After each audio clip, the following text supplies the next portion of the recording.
नमस्कार दोस्तों, welcome to horror stories and movies.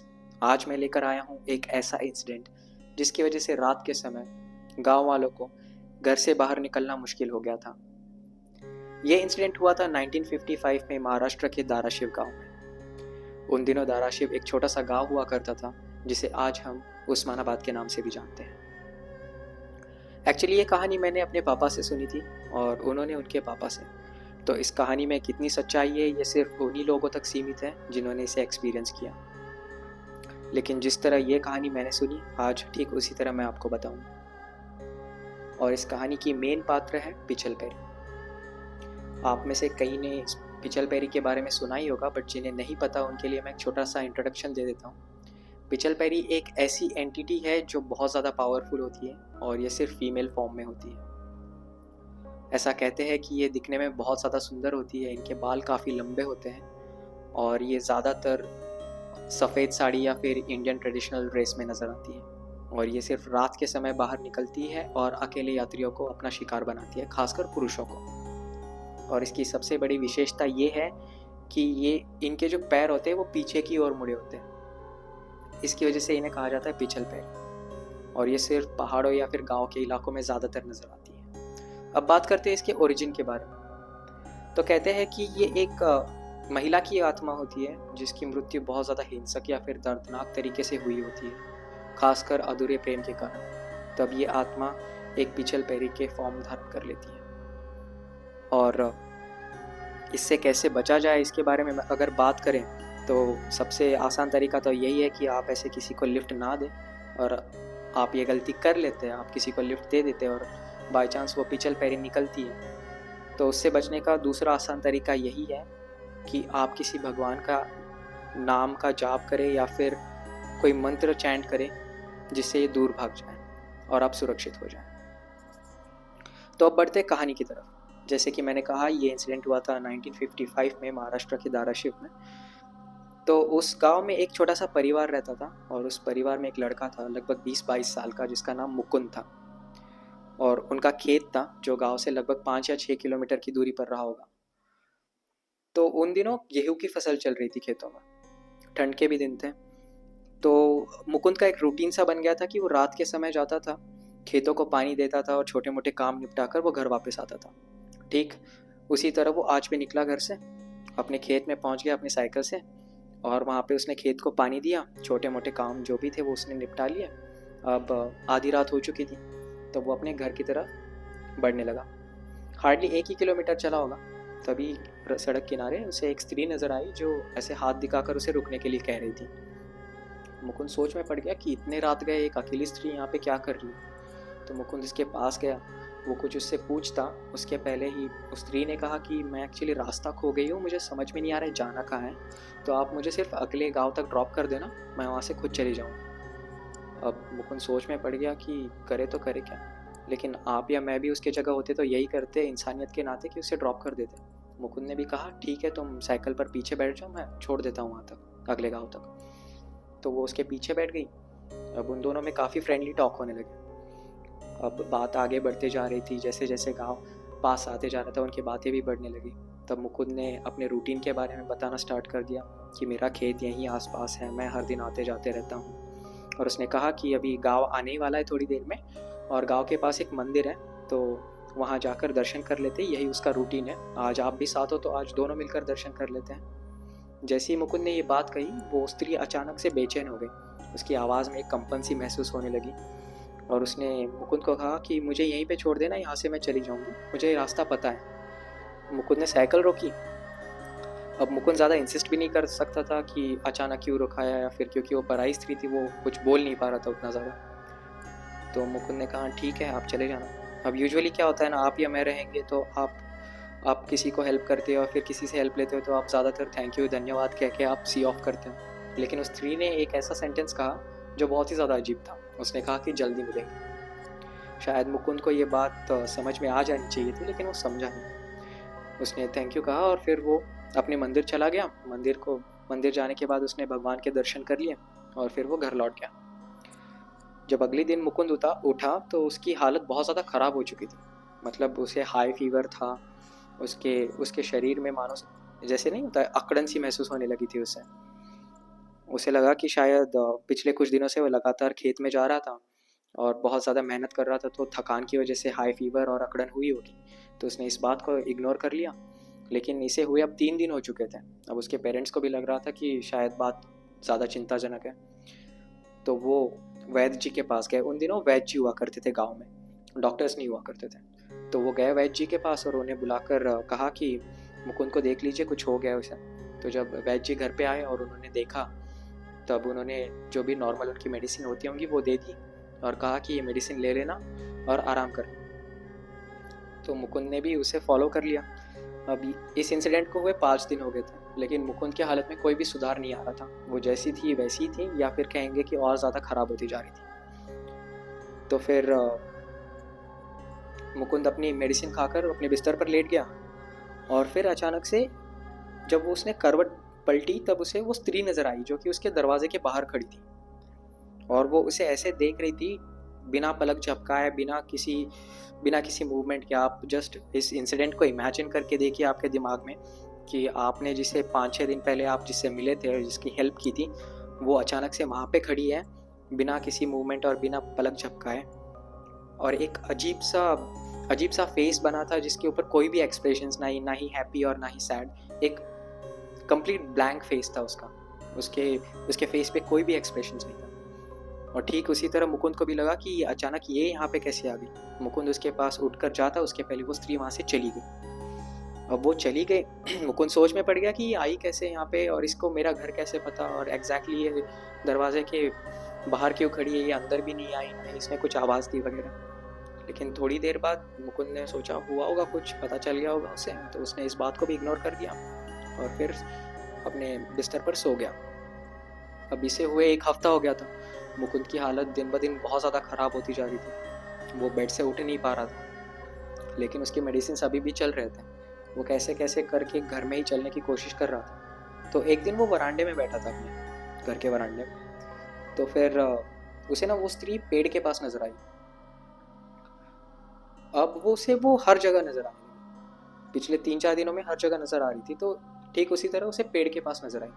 अब मुकुंद ने पूरा दृढ़ निश्चय कर लिया कि अब मैं जाके पूछूंगा, जो भी है वो मैं कन्फ्रंट करूंगा। तो मुकुंद उसके पास गया और उससे क्वेश्चन करने लगा कि आप कौन हो, मुझे हर जगह क्यों दिखाई दे रहे हो, और मतलब क्या है आपका ओरिजिन, या फिर आप करना क्या चाहते हो मेरे साथ। तो फिर ये बस वो पूछ ही रहा था, तभी उसके पापा वहाँ से गुजरे और उन्होंने देखा कि मुकुंद अकेले बड़बड़ा रहा है। वो जो स्त्री है उनके पापा को नज़र नहीं आ रही थी, मुकुंद के पापा को बिल्कुल नज़र नहीं आ रही थी। उन्हें ऐसा लग रहा था कि मतलब ये जो मुकुंद है अकेले ही बड़बड़ा रहा है। तो फिर उसके पापा ने ज़्यादा ध्यान नहीं दिया उस बात पर और उसे इग्नोर करके वो चले गए। लेकिन उनके दिमाग में ये बात अभी भी थी। जब वो लोग खाना खाने के लिए बैठे रात को, तब उसके पापा ने पूछा कि मैंने तुम्हें दोपहर को देखा था, तुम अकेले क्यों बड़बड़ा रहे थे उस पेड़ के पास। मुकुंद ने कहा, मैं कहाँ अकेला बड़बड़ा रहा था, मैं तो एक स्त्री के साथ बात कर रहा था जो पिछले 4-5 दिन पहले मुझे रास्ते में मिली थी। मैंने उन्हें हेल्प करी थी, मैंने उन्हें ड्रॉप किया था। और फिर पापा ने इसे समझने के लिए और कुछ ज़्यादा क्वेश्चंस पूछे। तब मुकुंद ने सारा जो भी इंसिडेंट हुआ था वो डिटेली अपने पापा को बता दिया। अब पापा को अंदाज़ा हो गया था, उन्हें शक हो गया था कि बात कुछ और है। उन्हें ये भी लगा था कि ये पिचल पैरी है, शायद इसके पहले भी कुछ इंसिडेंट हुए होंगे पास्ट में उस गांव में, जिसकी वजह से पापा को पता चल गया। तो उन्होंने ये बात मुकुंद के माँ के साथ डिस्कस करी। अब जाहिर सी बात है, दोनों पेरेंट्स हैं तो अपने बेटे की चिंता होगी, क्योंकि उसकी हालत दिन ब दिन खराब ही होती जा रही थी। तो जो गांव का मंदिर होता है, वहाँ पे जो पंडित जी बैठते हैं, जो मंदिर की पूजा करते हैं, उनके पास ये लोग गए और अपनी चिंता बताई। और फिर पंडित जी ने कहा कि ठीक है, जो भी है मैं कल आकर देख लेता हूँ। ये सुनकर मुकुंद के पेरेंट्स घर लौटे और जो भी उनका नॉर्मल रूटीन था वो शायद उन्होंने कंप्लीट कर लिया और खाना खाकर सो गए। और शायद यही मुकुंद की आखिरी रात थी, क्योंकि उसके पेरेंट्स तो नींद में से उठ गए अगली सुबह, लेकिन मुकुंद नहीं उठा, उसकी डेथ हो चुकी थी। अब आप इमेजिन करिए, 20-22 साल का हट्टा कट्टा लड़का सिर्फ 7 या 8 दिन में तबीयत खराब होने के कारण मारा जाता है। ये कितनी दुखद बात है। और जबकि वो इकलौता लड़का है जिसके ऊपर पूरा घर डिपेंडेंट था, वो अकेला उनका वंशज था, आज वो चला गया। पूरे फैमिली में इतना बुरा मातम फैला था। ना ही वो रो पा रहे थे, ना ही किसी को बता पा रहे थे। लेकिन ऐसी बात ज़्यादा देर तक रुकती भी नहीं, और वो तो गांव का इलाका था, तो ये बात फैल गई और कुछ इस तरह फैली कि मानो सभी ने मान लिया कि पिचल पैरी वापस आ गई है, और सब लोगों ने रात के 7 बजते ही अपने किवाड़ बंद कर लिए। हर कोई अपना दरवाज़ा बंद करके घर में ही बैठा रहता था। अब इसे काफ़ी टाइम भी हो गया था, क्योंकि जो भी लोग खेत में जाते थे रात के वक्त, उनका काम रुक गया था। अब काम रुका है तो लोगों के पास करने के लिए कुछ था ही नहीं, तो उन्होंने सोचा कि हमें फिर से अपने खेतों में जाना है, तो पिचल पैरी से कुछ ना कुछ करके पीछा छुड़ाना ही होगा। तो गांव में एक तांत्रिक हुआ करता था, वो बड़ा होशियार था, मानो उसे सारे तंत्र मंत्र की विद्याएं आती थी, वो उसने बहुत कुछ हासिल कर लिया था अपने लाइफ में। तो सब लोगों ने सोचा कि उससे जाके बात करते, शायद यही एक इंसान है जो उन्हें इससे बचा पाएगा। तो फिर वो उसके पास गए और अपना दुखड़ा सुनाया कि हमें इस पिचल पैरी से बचा लेना, क्योंकि हमारे कुछ काम नहीं हो रहे, पिछले इतने दिनों से हम घर में बैठे हैं, रात के समय बाहर नहीं निकल पा रहे। तो उस तांत्रिक ने कहा ठीक है, मैं कुछ सोच विचार करता हूँ इसके बारे में और बताता हूँ तुम्हें क्या कर सकता हूँ मैं। ये सुन के सारे लोग चले गए अपने घर। अब तांत्रिक बैठे बैठे सोच रहा था कि करना क्या है मैंने। तो फिर उसने एक आइडिया डिस्कवर की और उसने सोचा कि ठीक है, मैं खुद जाकर इस पिचल पैरी से मिलता हूँ और जो भी है वो देख लेता हूँ। तो उसने जो भी उसके तांत्रिक के जो कपड़े होते हैं वो सारे निकाल दिए और एक नॉर्मल इंसान के या फिर किसी फार्मर के कपड़े पहन लिए, और वो एक रात चला गया वहाँ पे, उसी रोड पर जहाँ पे मुकुंद को वो पिचल पैरी मिली थी। अब वहाँ जाने के बाद उसे कुछ नज़र नहीं आया, ना ही कोई स्त्री थी और ना ही कुछ था वहाँ पे। वो वापस आ गया। ऐसे लगभग 3 या 4 रातें गई होगी। वो हर रात जाता था और वापस आता था, बिना किसी से बात करे, बिना किसी से कुछ मिले। वो घोड़े से आता जाता था, क्योंकि उन दिनों तो बाइक्स या कार नहीं हुआ करती थी इंडिया में, तो वो घोड़े से चलता था। लेकिन एक रात उसका लक अच्छा निकला और उसे ऐसा लगा कि आज शायद मैं पिचल पैरी से मिल सकता हूँ। तो फिर वो वहाँ पे गया अपने घोड़े पर बैठकर। वो धीरे धीरे चल रहा था। तो फिर उसे ऐसा महसूस हुआ कि शायद यही सही दिन है। और जैसे ही वो थोड़ा सा आगे गया, पिचल पैरी उसका इंतज़ार कर रही थी। और जो वर्ड्स उसने मुकुंद से कहे थे कि मुझे रास्ता समझ में नहीं आ रहा है, मैं खो गई हूँ, एग्जैक्टली वही वर्ड उसने तांत्रिक को भी कहे। जैसे ही तांत्रिक ने ये वर्ड सुने, उसे पता चल गया था कि ये पिचल पैरी है। उसने कहा कि ठीक है, मैं तुम्हें अगले गांव में ड्रॉप कर देता हूँ, आप बैठ जाओ घोड़े पे। तो वो जो स्त्री है वो घोड़े पे बैठने के लिए पास आई, लेकिन तांत्रिक ने तभी उसे रोका और कहा कि तुम पीछे नहीं, मेरे आगे बैठोगे। ये बात सुन के उस स्त्री को भी अजीब लगा ही होगा। फिर उन दोनों में इस बात में थोड़ी बहुत नोकझोंक भी हुई और फिर दोनों अपने बात पर अड़े रहे। तांत्रिक कहता है कि तुम मेरे आगे बैठो और पिचल पैरी कहती है कि नहीं, मैं तुम्हारे पीछे बैठूंगी। अब दोनों बात पे अड़े रहे। एट द एंड डिस्कशन में यही निकला कि पिचल पैरी आगे ही बैठेगी। किसी तरह उसने बिठा लिया उसे आगे। अब ये लोग चलने लगे गांव की तरफ। अब जैसे जैसे जा रहे थे, अभी इतना हॉरिफाइंग सीन ये हुआ कि वो घोड़े पे बैठी है, लेकिन उसके जो पैर है ना, वो धीरे धीरे लंबे होते जा रहे थे, मानो कि अभी ज़मीन को घिसेंगे।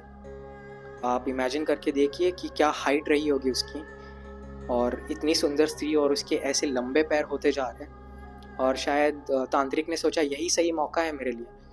तो उसने जो सरोता होता है जिससे हम सुपारी काटते हैं, वो सरोता उसने अपनी जेब से निकाला और उस पिचल पैरी के बाल काट लिए 4-5। और उसने जो भी मंत्र रहे उनके वश में करने के, उसने वो चैंटिंग स्टार्ट कर दी। और जैसे उसने चैंटिंग स्टार्ट कर दी, वो जो स्त्री थी वो अचानक से बेचैन हो गई, झटपटाने लगी। लेकिन तांत्रिक रुका नहीं, उसने वो जो भी मंत्र थे, चैंटिंग थी, उसने वो कंप्लीट कर ली। अब गांव बहुत ज़्यादा पास था, और जैसे ही गांव पास आ रहा था तो उसके जो पैर है ना, वो नॉर्मल से हो गए और वो एक सुंदर स्त्री के रूप में आ गई, मानो जैसे एक इंसान हो लेकिन बहुत ही ज़्यादा सुंदर हो, हद से ज़्यादा सुंदर। तो उसका फॉर्म वैसे रह गया। अब वो उसे घर लेकर आया और 4-5 दिन हो गए। अब आपको पता ही होगा, ये जो पिचल पैरी या फिर चुड़ैल होती है या फिर ऐसे जो भूतनी होती है, ऐसी एंटिटी, उनकी जो पावर होती है वो उनके बालों में होती है। तो जितनी भी उसकी पावर थी वो सारी की सारी तांत्रिक के पास थी, क्योंकि उसके पास उसके बाल थे। तो तांत्रिक उसे जैसा चाहे वैसा ट्रीट कर सकता था। तो उसने लगभग उसे अपना दासी बना लिया था। तो वो सारे घर के काम करने लग गई, और जितने भी काम काज वो करती थी वो इतना सही तरीके से करती थी मानो कि कंप्लेन की कोई बात ही नहीं थी उस वक्त। तो फिर ऐसे होते होते 2-3 महीने हो गए, और फिर गांव में एक बात फैल गई कि तांत्रिक ने शादी कर ली। आश्चर्य की बात तो ये है कि उस तांत्रिक ने उस पिचल पैरी के साथ शादी कर ली थी, और इससे भी आश्चर्य की बात थी कि उन्हें एक संतान हुई, और वो संतान, आप विश्वास नहीं करेंगे, इतनी हट्टी कट्टी थी कि वो एक समय जब खाना खाने बैठता था वो लड़का, तो 20-25 रोटियां आराम से खा लेता था, और उसे कोई भी काम दो कभी थकता नहीं था, क्योंकि एट द एंड उसमें एक ऐसा वंश था, या फिर एक ऐसा अंश था उस व्यक्ति में जो एक भूत या प्रेत का होता है। और ये जो लड़का था ये मेरे दादाजी के साथ काम करता था, और उसने खुद ये स्टोरी बताई कि मेरे पापा तांत्रिक थे और मेरी माँ जो थी वो एक पिशाच थी या फिर एक भूतनी थी, और उनके पेट से मैं पैदा हुआ। ये सुनने में काफ़ी अजीब लगता है, लेकिन यही स्टोरी एग्जैक्टली मैंने अपने पापा से सुनी थी जो आज मैंने आपको बताई। तो at the end of the story मैं आपको यही कहूँगा कि एज ए एडवाइस या फिर लेसन, कि आप किसी को भी ऐसे अनजान व्यक्ति को लिफ्ट ना दें, खासकर रात के समय, हो सकता है वो पिचल पैरी हो। और इसी के साथ मैं अपना वीडियो एंड करता हूँ। अगर आपको ये वीडियो पसंद आए तो वीडियो को लाइक एंड शेयर कीजिए एंड चैनल को सब्सक्राइब कर दीजिए। आने वाले दिनों में मैं ऐसे वीडियोस लाते रहूँगा। तब तक के लिए सी यू, थैंक यू।